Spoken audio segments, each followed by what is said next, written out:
Selamat sore pemirsa, kembali lagi bersama kami di Sumatera Utara. Hari ini edisi Senin 1 Juni 2026 bertepatan dengan hari lahir Pancasila. Sejumlah informasi telah kami rangkum untuk Anda. Bersama saya Naso Sabita, inilah berita selengkapnya. Polisi intensif berantas narkoba di Tapanuli Utara. Gubernur Sumatera Utara meminta ASN terapkan makna Pancasila. Tim nasional Indonesia targetkan menang setiap laga AFF U19.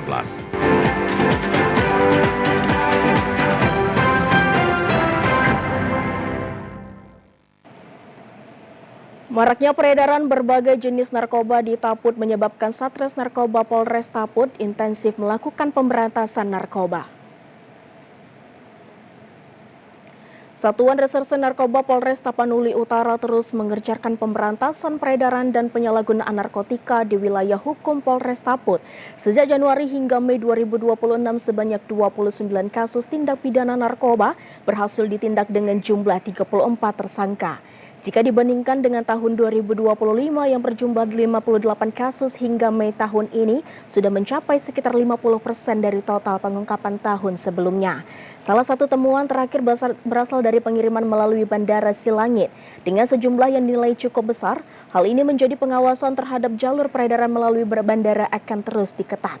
Terkait jenis narkoba yang dominan di wilayah hukum Polres Tapanuli Utara, pihak kepolisian menyebut ganja masih menjadi jenis yang paling banyak ditemukan.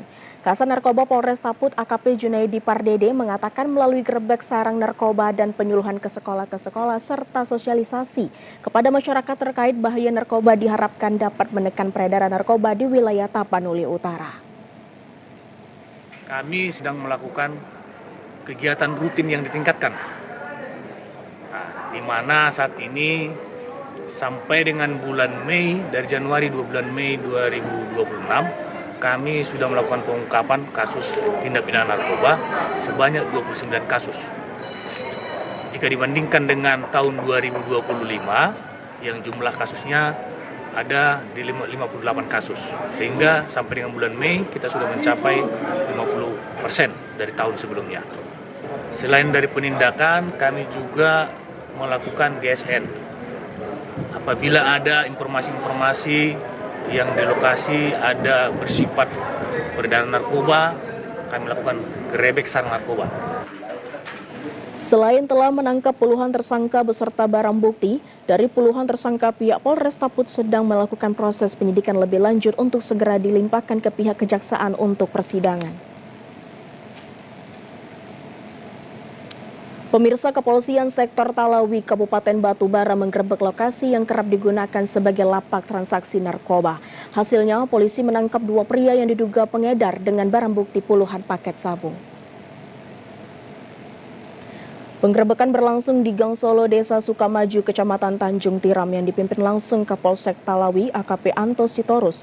Sempat terjadi aksi kejar-kejaran antara petugas dengan tersangka pengedar narkoba. Namun petugas akhirnya berhasil menangkap tersangka US berusia 45 tahun dan MY berusia 44 tahun. Dari kedua tersangka ditemukan sebanyak 22 plastik klip berisi sabu, timbangan elektronik, telepon seluler dan sejumlah uang diduga hasil penjualan sabu. Kapolsek Talawi mengatakan penangkapan ini berawal dari adanya informasi dari masyarakat sekitar yang merasa resah dengan aktivitas transaksi narkoba di desanya. Menindaklanjuti informasi tersebut, personel Polsek Talawi langsung turun melakukan penindakan. Saat ini kedua tersangka sudah diserahkan ke Satuan Reserse Narkoba Polres Batubara guna pemeriksaan dan proses hukum lebih lanjut. Kapolsek Talawi mengimbau kepada masyarakat agar segera melaporkan kepada petugas apabila mengetahui adanya aktivitas penyalahgunaan narkoba di lingkungan mereka. Berdasarkan informasi dari masyarakat, kami Kepolisian Polsek Talawi Polres Batubara melakukan penangkapan terhadap kedua pelaku. Bahwasannya dari kedua pelaku langsung kami temukan dari saku depan. Kemudian kedua pelaku kami bawa ke Mako Polsek Talawi untuk menjalani proses hukum selanjutnya. Unit Reskrim Polsek Sunggal berhasil meringkus residivis pencurian sepeda motor lintas kabupaten kota dari lokasi persembunyian di Kecamatan Kuta Limbau kemarin.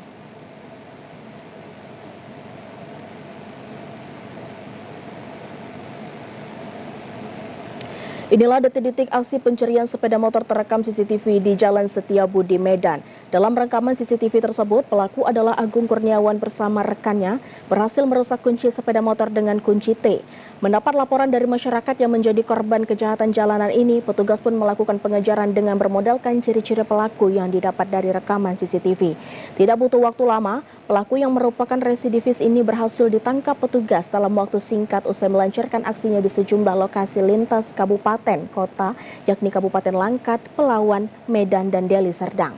Kapolsek Sunggal, Kompol Muhammad Yunus Tarigan mengatakan pihaknya berhasil menangkap dua pelaku, yakni Agung Kurniawan dan Muhammad Fauzan. Terhadap pelaku terpaksa diberi tindakan tegas terukur dengan menembak kakinya akibat berusaha melawan tugas dan berusaha kabur. Petugas kepolisian berhasil menyita sejumlah barang bukti, di antaranya kunci T dan sejumlah kendaraan hasil curiannya.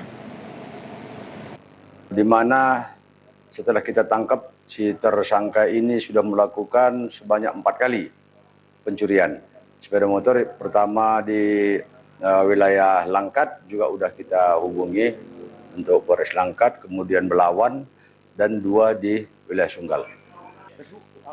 Iya. Polsek Sunggal menghimbau kepada masyarakat untuk tidak mencoba menjadi penadah barang curian. Saat ini polisi masih melakukan pengejaran terhadap pelaku penadah barang curian tersebut. Pemirsa, kami akan segera kembali dengan informasi lainnya. Tetaplah bersama kami di Sumatera Utara hari ini.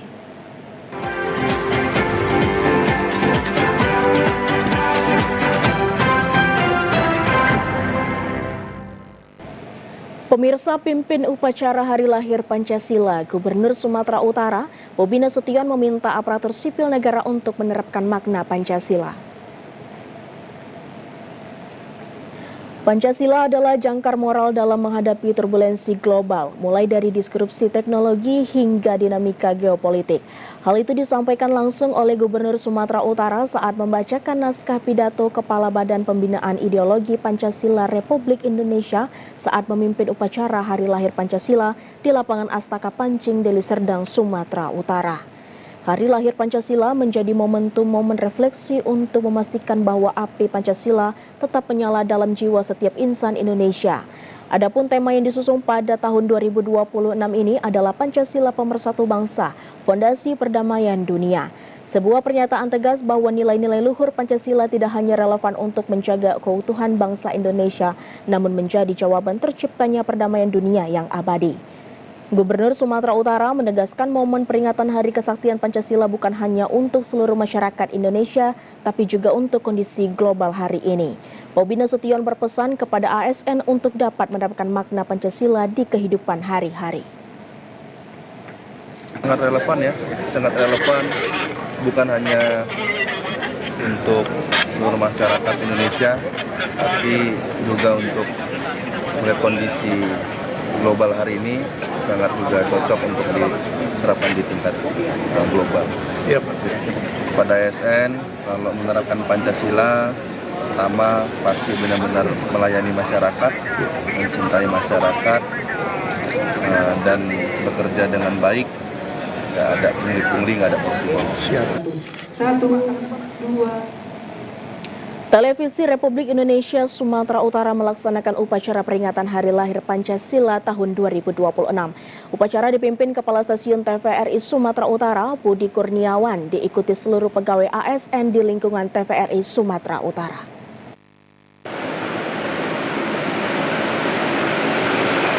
Membacakan pidato resmi Kepala Badan Pembinaan Ideologi Pancasila Republik Indonesia yang mengusung tema Pancasila Pemersatu Bangsa, Fondasi Perdamaian Dunia, Kepala Stasiun TVRI Sumut Budi Kurniawan mengatakan peringatan Hari Lahir Pancasila yang menekankan pentingnya menjadikan Pancasila sebagai pedoman hidup berbangsa dan bernegara. Peringatan Hari Lahir Pancasila bukan sekedar seremoni tahunan, melainkan momentum refleksi untuk memastikan nilai-nilai Pancasila tetap hidup dan menjadi pedoman dalam kehidupan bermasyarakat, berbangsa, dan bernegara. Pancasila disebut sebagai bintang penuntun sekaligus jangkar moral bangsa dalam menghadapi berbagai tantangan global, termasuk perkembangan teknologi dan dinamika geopolitik dunia. Selain itu, ditegaskan bahwa Indonesia memiliki tanggung jawab konstitusional untuk turut menjaga ketertiban dunia yang berdasarkan kemerdekaan, perdamaian abadi, dan keadilan sosial. Nilai musyawarah dan mufakat yang tergandung dalam Pancasila dinilai menjadi instrumen penting dalam menjembatani perbedaan dan menciptakan perdamaian. Dalam pidatonya, Budi Kurniawan mengajak seluruh pegawai TVRI Sumut, khususnya generasi muda, untuk menjadikan Pancasila sebagai ideologi yang hidup dan terus diimplementasikan dalam kehidupan sehari-hari. Melalui upacara peringatan Hari Pancasila 2026, menjadi momen penting menjaga persatuan, memperkuat toleransi, serta menolak segala bentuk intoleransi dan radikalisme yang dapat mengganggu harmoni kebangsaan. Melalui peringatan Hari Lahir Pancasila tahun 2026 diharapkan semangat persatuan, gotong royong, dan nilai-nilai luhur Pancasila semakin tertanam dalam diri setiap warga negara sebagai pondasi menuju Indonesia yang maju, adil, dan sejahtera. Lukman Sitorus, juru kamera Wahyudin Adahari, TVRI Sumatera Utara melaporkan. Bapak, Ibu, dan saudara-saudara sebangsa. Suasana hikmat dan penuh kebersamaan mewarnai perayaan Hari Raya Waisak 2570 Buddhis era tahun 2026 ini di Vihara Borobudur, Medan. Tahun ini Vihara Borobudur yang berlokasi di Jalan Imam Bonjol, Kota Medan dipadati umat Buddha yang datang dari Kota Medan maupun berbagai daerah di luar Sumatera Utara. Terlihat ribuan umat antri dengan tertib untuk mengikuti rangkaian ibadah, mulai dari prosesi pemandian patung rupang hingga sembahyang bersama yang dilaksanakan dengan penuh hikmat. Bagi umat Buddha, prosesi pemandian patung rupang menjadi salah satu rangkaian paling sakral dalam perayaan Waisak. Ritual ini melambangkan penyucian diri dari sifat buruk, serta tekad untuk menjalani kehidupan yang lebih baik, penuh kasih sayang dan kebijaksanaan. Di tengah suasana perayaan, umat Buddha turut memanjatkan doa bagi bangsa Indonesia agar senantiasa diberikan kedamaian, persatuan, serta dijauhkan dari berbagai bencana. Diharapkan momentum Waisak tahun ini dapat membawa kebahagiaan bagi seluruh masyarakat tanpa memandang perbedaan suku, agama, maupun golongan. Doa khusus juga dipanjatkan untuk para korban bencana banjir bandang yang melanda sejumlah daerah di Aceh, Sumatera Utara, dan Sumatera Barat. Umat Buddha berharap para korban diberikan ketabahan, kekuatan, serta harapan baru dalam menghadapi cobaan yang tengah dialami. Selain melaksanakan ritual pemandian patung rupang, para umat juga menyalakan hiyah sambil memanjatkan doa untuk keselamatan, kedamaian, dan kesejahteraan bagi seluruh masyarakat. Kalau menampungnya ini bisa 1.000 lebih sih, tapi kalau untuk Waisak ya, ini kan umatnya juga bukan stay terus gitu, jadi kan ada keluar masuk juga. Nah ini ada yang umat yang cuma nyalain dupa, habis itu pula segala macam, itu bisa 1.000 lebih sih. Kalau harapannya sih ya semoga Indonesia ya terutama ya, kita Indonesia inilah semuanya ini sehat, bahagia. Indonesia kita damai. Perayaan Waisak di Vihara Borobudur, Medan berlangsung tertib dan lancar. Semangat cinta kasih, toleransi, dan kepedulian terhadap sesama menjadi pesan utama yang digaungkan dalam peringatan Hari Suci umat Buddha ini. Pemirsa, kami akan segera kembali dengan informasi lainnya. Tetaplah bersama kami di Sumatera Utara hari ini.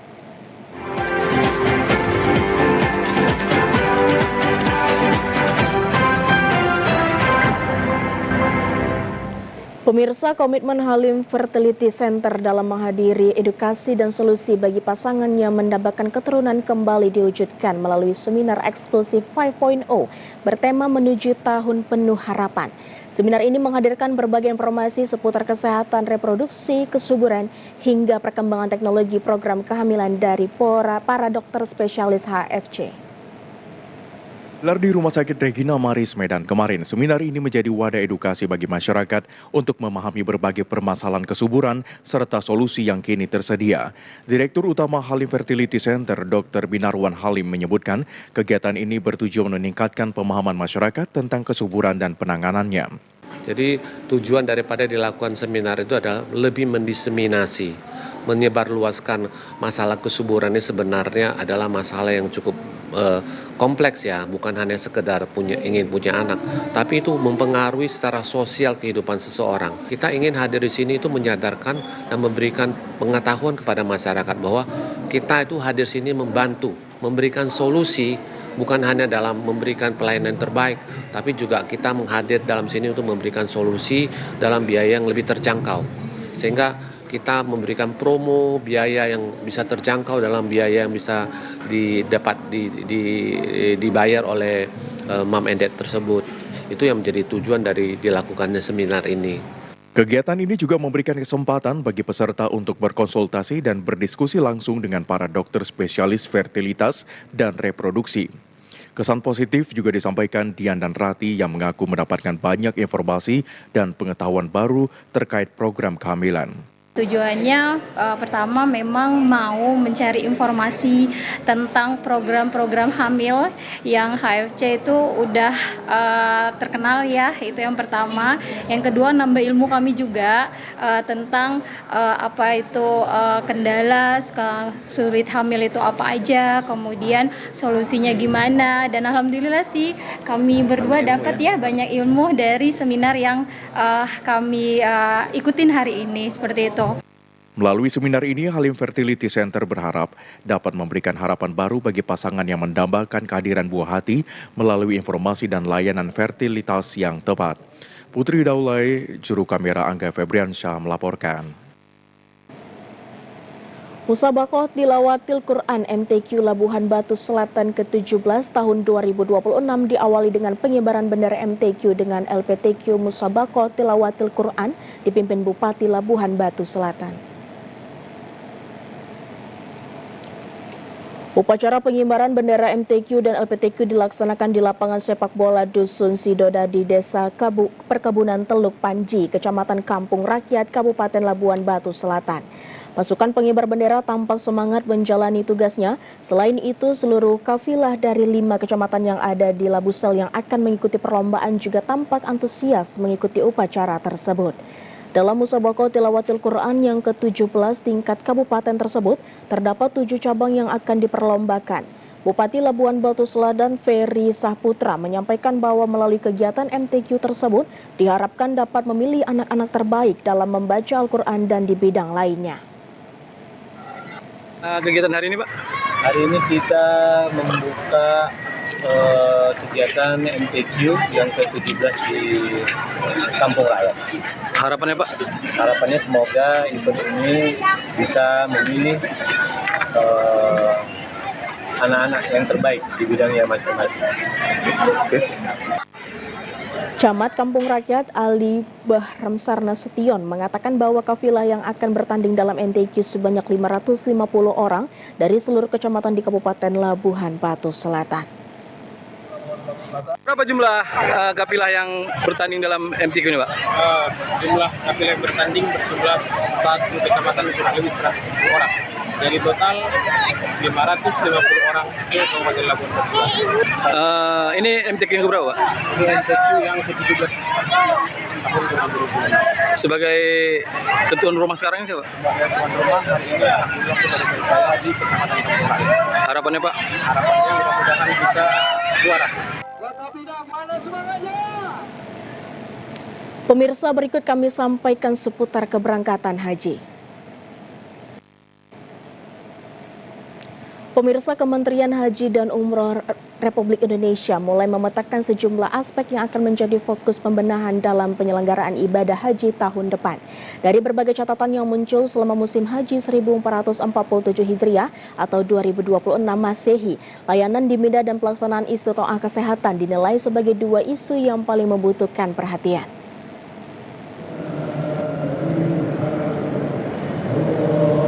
Menteri Haji dan Umroh Republik Indonesia Muhammad Irfan Yusuf mengatakan kondisi di Mina menjadi salah satu tantangan terbesar yang harus segera dicarikan solusi.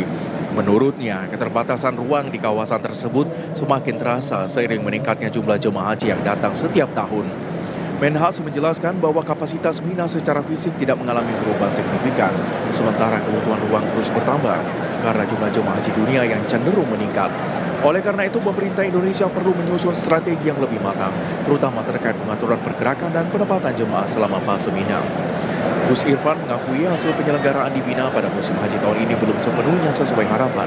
Berbagai pengalaman di lapangan akan menjadi bahan evaluasi untuk merancang pola layan yang lebih baik pada musim haji berikutnya.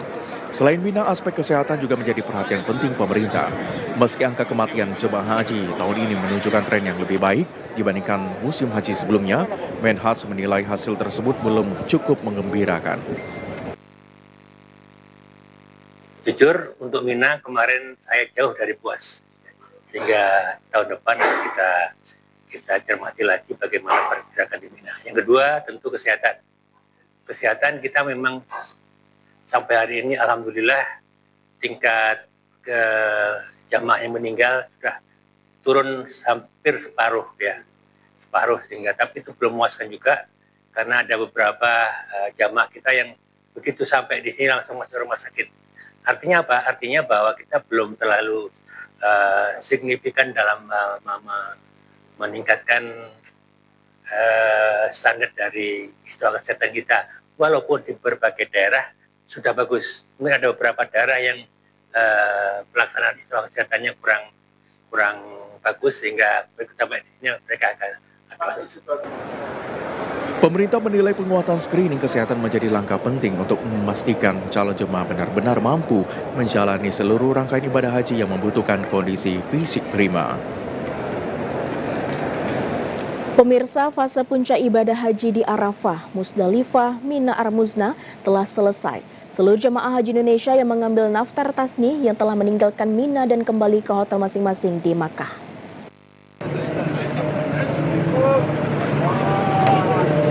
Wakil Menteri Haji dan Umroh RI, Daniel Anzar Simanjuntak melepas jemaah haji Indonesia terakhir yang nafar sani dari Mina menuju Mekah pada Sabtu sore 13 Zulhijjah 1447 Hijriah atau 30 Mei 2026 pukul 15 waktu Arab Saudi. Menhaj memastikan fase Armuzna telah selesai dilaksanakan dan tidak ada lagi jemaah yang berada di Mina. Daniel menyatakan banyak evaluasi dicatatkan sejak awal pra-Armuzna hingga terakhir pada 13 Zulhijjah. Salah satunya terkait masalah tenda di Arafah maupun Mina. Meski demikian, kemajuan yang diraih juga signifikan pada pelaksanaan haji tahun ini. Kemajuannya luar biasa banyak. Di Arafah tepat waktu, jadi kalau yang lalu itu masih ada yang belum berangkat ke Arafah bahkan sampai dengan malam begitu. Kalau ini semua jamaah sudah berangkat di Arafah tepat waktu. Dari Arafah ke Mina juga, ke Musdalifah itu tepat waktu. Dari Musdalifah yang dulu itu sampai dengan siang belum di-deploy atau dipindahkan ke Mina. Kemarin itu pagi jam 6.30 sudah clear and clean di Musdalifah dan sudah tiba di Mina. Nah di Mina pun demikian sampai dengan 13 Zulhijjah ini semuanya berjalan dengan lancar. Kemudian terakhir yang juga menjadi catatan positif bagi kami itu adalah tingkat kematian jamaah pada pertanggal ini itu menurun signifikan. Kalau tahun lalu pertanggal ini sudah sampai 267, tapi tahun ini itu ada di angka 130-an kurang. Nah artinya ada penurunan signifikan dari kematian tahun lalu dan kita berusaha menekan kematian tersebut karena ini jadi catatan penting untuk diperbaiki terus-menerus, terutama terkait dengan istiqomah jamaah kita, kemudian pengelolaan kesehatan jamaah kita. Saat ini Kemenhaj tengah mempersiapkan fase kepulangan jemaah haji Indonesia ke tanah air dan keberangkatan jemaah haji gelombang kedua ke Madinah. Oleh karena itu, Wamenhaj meminta para petugas PPIH untuk tetap bertugas sebaik mungkin sampai seluruh jemaah haji pulang ke tanah air. Pasca puncak ibadah haji di Arafah, Musdalifah, Mina Armuzna, layanan bus sholat 5 waktu atau bus salawat kembali beroperasi penuh sejak Minggu 31 Mei 2026 untuk mengantar jamaah haji Indonesia dari hotel menuju Masjidil Haram. Bus salawat beroperasi 24 jam dan gratis. Kepala Bidang Layanan Transportasi Petugas Penyelenggara Ibadah Haji Arab Saudi Syarif Rahman menjelaskan bahwa bus sholawat beroperasi penuh sejak Minggu 31 Mei 2026 mulai pukul 13 waktu Arab Saudi. Awalnya bus sholawat dijadwalkan beroperasi sejak pukul 1 dini hari, namun pemerintah Saudi mengubah jadwal tersebut menjadi pukul 13 waktu Arab Saudi. Syarif meyakini bahwa perubahan jadwal itu sejalan dengan masa puncak haji ketika banyak jemaah yang selesai nafar sari sehingga mereka baru kembali dari Mina ke hotel. Syarif mengungkapkan bus sholawat beroperasi penuh setelah masa puncak haji. Terdapat 458 unit bus yang beroperasi di 23 rute dan berjalan 24 jam. Jadi kita tahun ini kan memiliki 23 rute dan seluruh jemaah berada di Mekah sehingga seluruh rute itu beroperasi maksimal. Jumlah armada yang kita siapkan itu 458 untuk 23 rute dan berlaku 24 jam setiap harinya.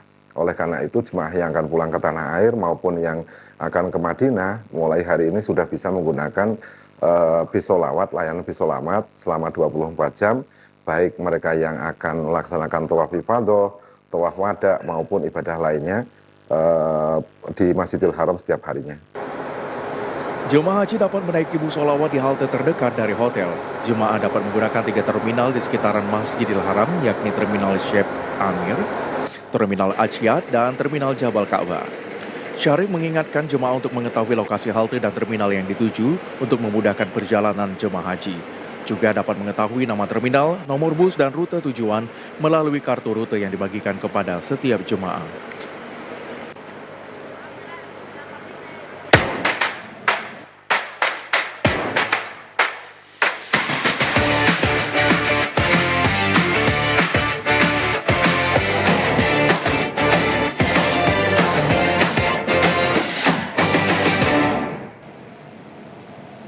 Pemirsa, tim nasional Indonesia U19 tampak serius dalam mengikuti ajang ASEAN 19 Boys Champion atau Piala AFF U19 yang digelar di Provinsi Sumatera Utara. Dari banyaknya pemain, secara pengalaman dan dinilai memiliki skill dan fisik yang cukup baik yang diboyong oleh pelatih kepala Nova Arianto dalam mengikuti ajang ini.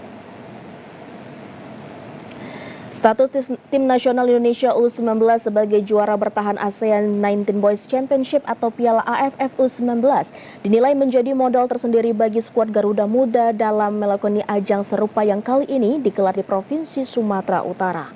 Pelatih tim nasional Indonesia U19 Nova Arianto mengatakan dirinya telah meyakinkan kepada para pemainnya untuk tak merasa terbebani dengan status juara tahanan tersebut.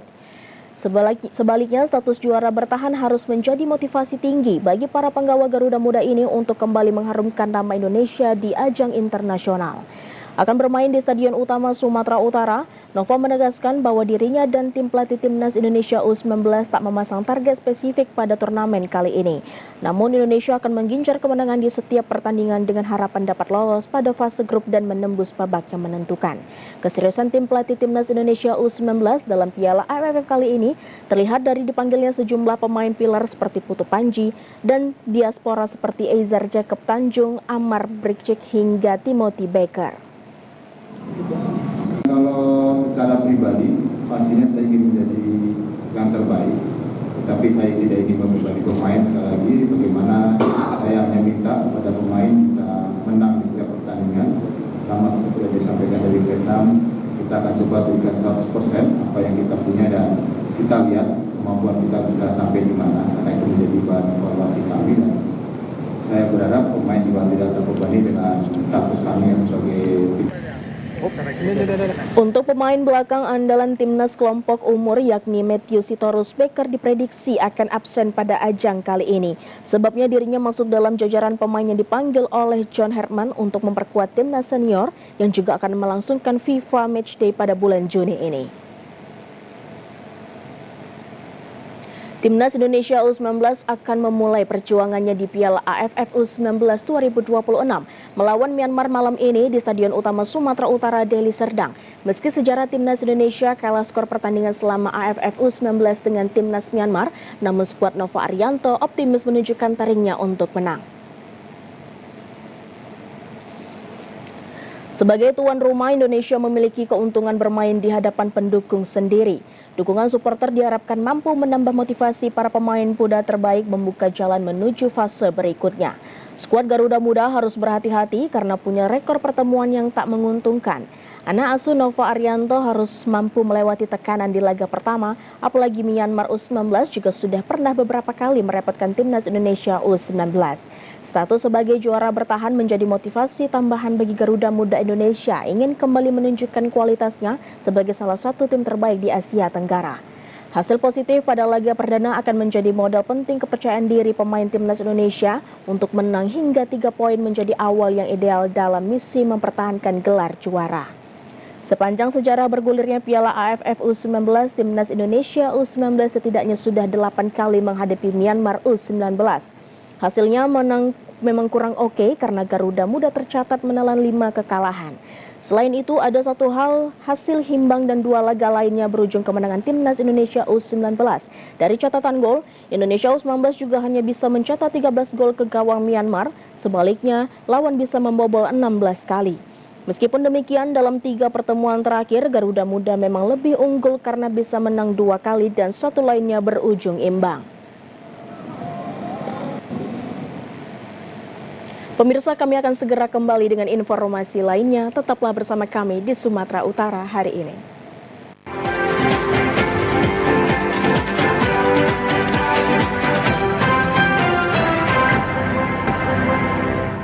Untuk mewujudkan kasih melalui aksi nyata terhadap jemaat, Dewan Diakonia HKBP Melati pagi tadi menggelar kegiatan bakti sosial di Gereja HKBP Melati Resort Helvetia Sada.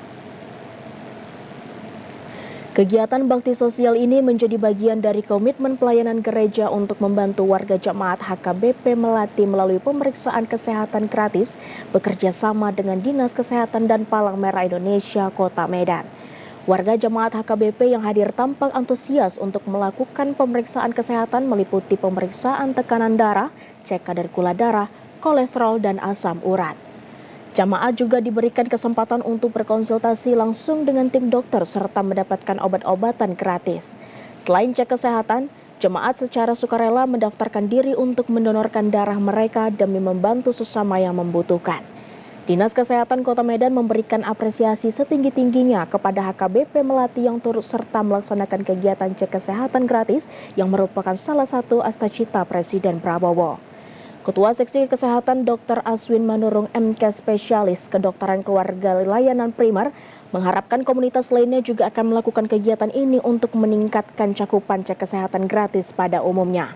Sementara itu, Ketua Dewan Diakonia HKBP Melati Sintua Intan Simajunta SH mengatakan kegiatan ini bukan sekedar rutinitas tahunan melainkan tanggung jawab iman dan kepedulian sosial gereja untuk memastikan seluruh jemaat tetap sehat dan diharapkan HKBP Melati dapat terus menjadi saluran berkat. Bakti sosial ini dilakukan oleh Dewan Diakonia sebagai bukti pedulinya gereja Melati kepada jemaatnya, bahwasanya gereja HKBP Melati lebih memperhatikan kesehatan jemaat. Pemirsa, berikut informasi perakiraan cuaca di sejumlah daerah di Sumatera Utara dari Badan Meteorologi, Klimatologi, dan Geofisika Wilayah 1 Medan berlaku pada Selasa 2 Juni 2026.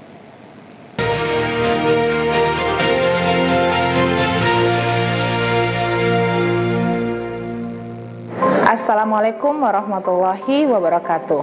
Halo Sobat BMKG, berjumpa kembali bersama saya Utami Alharia, Forecaster BMKG Wilayah 1 Medan yang akan menyampaikan informasi perakiraan cuaca untuk esok hari Selasa 2 Juni 2026 di wilayah Provinsi Sumatera Utara. Untuk di pagi hari, cerah berawan di Sumatera Utara. Siang hingga sore hari, diperkirakan cerah berawan dan berpotensi hujan ringan sebagian besar wilayah Sumatera Utara. Sedangkan untuk di malam hari, diperkirakan berawan dan berpotensi hujan ringan hingga sedang di beberapa wilayah Sumatera Utara. Potensi hujan sedang di wilayah Langkat.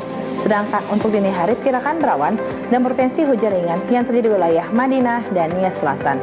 Suhu udara berkisar antara 15 hingga 33 derajat Celcius dengan kelembapan udara 72 hingga 100%.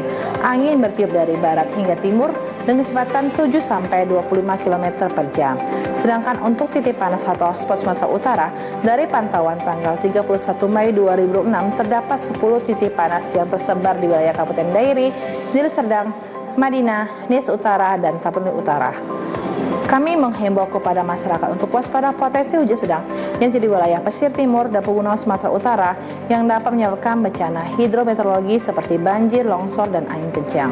Demikian informasi yang dapat kami sampaikan. Semoga bermanfaat dan terima kasih.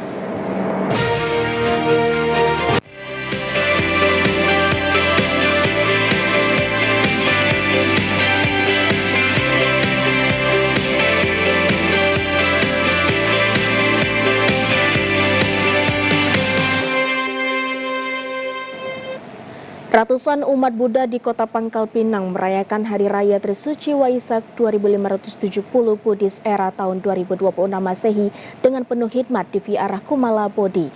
Perayaan ini menjadi momen untuk menumbuhkan cinta kasih, welas asih, serta memperkuat semangat perdamaian bagi sesama dan seluruh makhluk hidup. Umat Buddha hari ini merayakan Trisuci Waisak 2570 Buddhis Era atau 2026 Masehi. Seperti terpantau di Vihara Kumala Bodhi, Kota Pangkal Pinang. Ratusan umat Buddha dengan khusyuk dan hikmat mengikuti rangkaian ibadah dalam rangka Hari Raya Waisak yang dipimpin oleh Seksi Kerohanian Vihara Kumala Bodhi, Jeffrey Ansyah. Ketua Majelis Budayana Kota Pangkal Pinang, Enita, mengungkapkan bahwa pesan Waisak tahun ini yaitu menebar cinta, menumbuhkan perdamaian dunia. Pesan Waisak kali ini mengajak umat Buddha untuk menebarkan cinta kasih dan welas asih kepada semua makhluk serta mewujudkan perdamaian dunia. Enita menyampaikan bahwa hal yang paling utama yang harus diwujudkan adalah perdamaian bagi diri sendiri, sesama dan seluruh makhluk agar kita dapat hidup dengan aman, damai dan harmonis di negara kita tercinta Indonesia. Enita menyampaikan bahwa setelah rangkaian ibadah di vihara, sebagian umat Buddha melanjutkan perayaan di rumah masing-masing serta saling berkunjung untuk merayakan Hari Raya Waisak bersama keluarga dan kerabat. Untuk pesan Waisak tahun ini, tahun 2570 Buddhis Era, tahun 2026, yaitu menebar cinta, menumbuhkan perdamaian dunia. Pesan Waisak kali ini mengajak kita seluruh umat Buddha untuk menebarkan cinta kasih, welas asih kepada semua makhluk, dan juga mewujudkan perdamaian dunia. Yang paling utama harus kita wujudkan adalah perdamaian bagi diri sendiri, juga kita menebarkan cinta kasih kepada sesama, kepada semua makhluk agar perdamaian di dunia dapat tercapai sehingga negara kita tercinta ini dapat tumbuh dengan damai, aman, dan harmonis. Perayaan Trisuci Waisak tahun ini diharapkan menjadi momen untuk memperkuat nilai-nilai cinta kasih, toleransi, dan perdamaian dalam kehidupan bermasyarakat, sehingga kerukunan antar umat beragama di Indonesia dapat terus terjaga dan semakin kuat. Dari Pangkal Pinang, Tim Liputan TVRI Bangka Belitung melaporkan. Pemirsa, demikianlah Sumatera Utara hari ini. Mewakili seluruh kerabat kerja yang bertugas, saya Naso Sabita. Terima kasih atas perhatian Anda. Selamat sore dan sampai jumpa.